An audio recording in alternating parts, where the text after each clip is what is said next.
मेरी जारी है और इसे इसलिए मैं जारी कर रहा हूँ, जो मुझे लोग जानते हैं, फॉलो करते हैं। एक एजुकेशन है। हमारे देश में अलग अलग धर्म के लोग हैं, अलग अलग जाति के लोग हैं, सभी की अपनी मान्यता है, अपनी धारणाएं हैं। अगर हम एक दूसरे का सम्मान करते हैं तो शांति स्थापित होती है, अगर एक दूसरे की हम खिंचाई करते हैं तो यहाँ दुश्मनी पैदा होती है। तो वर्तमान समय में इस तरह से देखे जा रहे हैं कि कहीं ना कहीं एक आपस में खाई बनती हुई नज़र आ रही है और इसे बनाने वाले काफ़ी लोग हैं। मैं नहीं कहना चाहूँगा कि वो कौन से लोग हैं, लेकिन आप सभी जानते हैं। इससे पहले मैंने इस्लाम के बारे में बताया था, आज मैं पैगंबर, नबी, प्रोफेट इनके बारे में चर्चा करूँगा। थ्रू द कुरान कहा गया है कि दुनिया में हमने 1,24,000 लगभग पैगंबर को भेजे हैं। 1,24,000 माने रखता है। जहाँ कुरान में नबी पैगंबर के नाम पे दर्ज है, उसी तरह इंग्लिश में प्रोफेट कहते हैं या मैसेंजर कहते हैं। अगर हम ग्रंथों में जाते हैं, दूसरे ग्रंथों में जैसे वेदों में जाते हैं, तो वहाँ पर संदेशवाहक और ऋषि नाम का यूज़ हुआ है। अगर इन चीज़ों को हम नहीं जानेंगे तो आपस में तालमेल नहीं बन पाएगा। अब नबी किसे कहा जाता है? जो ईश्वरीय वाणी को सुनते हैं और उसी संदेश को लोगों तक पहुंचाते हैं। संदेशवाहक या दूत, जैसे कुरान के मुताबिक हम देखते हैं तो जिब्राइल अलैहिस्सलाम, उसी को बाइबल में गैब्रियल कहा गया है। ईश्वर का संदेश पैगंबर तक पहुंचाना उनका काम होता था और उसी संदेश को इंसानों तक पहुंचाना उस पैगंबर का काम होता था। तो पैगंबर का काम क्या होता था? यही होता था कि ईश्वर ने इंसानों को किस लिए पैदा किया है। अगर कुरान में हम आते हैं कि इस इंसान ने इस धरती पे जो जन्म लिया है तो उसका क्या मकसद है, तो सूरह ज़ारियात पारा 27 आयत नंबर 56 में ये दिया हुआ है कि इंसान और जिन को हमने अपनी इबादत के लिए पैदा किया है। यानी कुदरत का जो मकसद है वो इंसानों को केवल अपनी इबादत के लिए पैदा करना ही है। दूसरा ये होता है कि अगर हम ईश्वर और इंसान का रिलेशन की बात करते हैं तो ईश्वर जो है वो रचयिता है, हम उसकी रचना है, बस इतना ही है।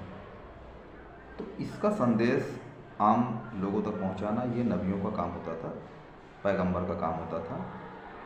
और अगर हम भविष्य पुराण की बात कहते हैं, जिसे दुनिया में पहला इंसान आदम और पहले नबी भी वही थे, ये कुरान कहता है।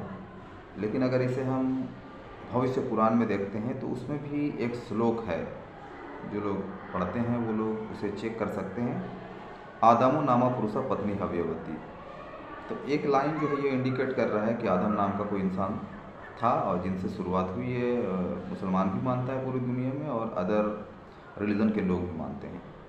उसी तरह 4 ग्रंथ का जिक्र किया गया है, जिसमें पहला जो है वो जबूर, जो दाऊद अलैहिस्सलाम पे, पैगंबर दाऊद पे। दूसरी किताब तौरेत, जो पैगंबर मूसा पे। तीसरी किताब इंजील, जो पैगंबर ईसा पे उतारी गई। और चौथी किताब कुरान, जो पैगंबर मोहम्मद सल्लल्लाहु अलैहि वसल्लम पर उतारी गई। और इन सारी किताबों में एक ही बात दर्ज थी, जो ईश्वर का जो संदेश दर्ज था उसमें लोगों को कैसे ज़िंदगी गुजारना है, कैसे तालमेल बैठाना है, एक सिस्टम जो होता है जीने का, वो सिस्टम। जैसे कुरान के बारे में कहते हैं कि जिस तरह से अगर कोई इंजीनियर एक टेलीविज़न बनाता है तो साथ में एक मैनुअल बुक देता है। आज के टाइम में हम मोबाइल भी लेते हैं तो उसमें मैनुअल बुक होता है, ताकि उसमें जो निर्देश दिए हुए थे उसी के मुताबिक हम वर्क करते हैं या उसको हैंडल करते हैं। तो दुनिया अपने आप में एक बहुत बड़ी मशीन है जिसने क्रिएट किया। वो एक मैनुअल बुक अगर नहीं रखेगा तो लोग समझ नहीं पाएंगे। तो कुरान एक मैनुअल बुक है। ये थ्रू द कुरान मैं बता रहा हूँ, इस्लामिक विचारधारा के अनुसार, बाकी धर्म के अनुसार मैं नहीं समझता हूँ। तो पैगंबर का ये काम था। और पैगंबर का जो उनकी छवि की अगर हम बात करते हैं तो बहुत साधारण छवि के होते थे। सोशल वर्कर होते थे, लोगों की सेवा करने वाले होते थे, सच बोलने वाले होते थे, किसी को दगा नहीं देते थे। उनका अपना एक पर्सनालिटी था। हाँ, कुछ शक्तियाँ उनको दी गई थी जिसे मौजज़ा कहते हैं। बाद के ज़माने में कुछ लोगों ने उन शक्तियों को देखकर उन्हें ही ईश्वर कहना शुरू कर दिया, लेकिन इस्लाम इन चीज़ों को खारिज करता है। तो इन चीज़ों को अगर हम समझने की कोशिश करते हैं लगातार, आसान अल्फाज में। तो मैं समझता हूँ कि जो लोग इस्लाम धर्म से नफ़रत करते हैं या मुसलमानों से नफ़रत करते हैं, उनके अंदर नफ़रत कम होगी। मेरा मकसद यही है।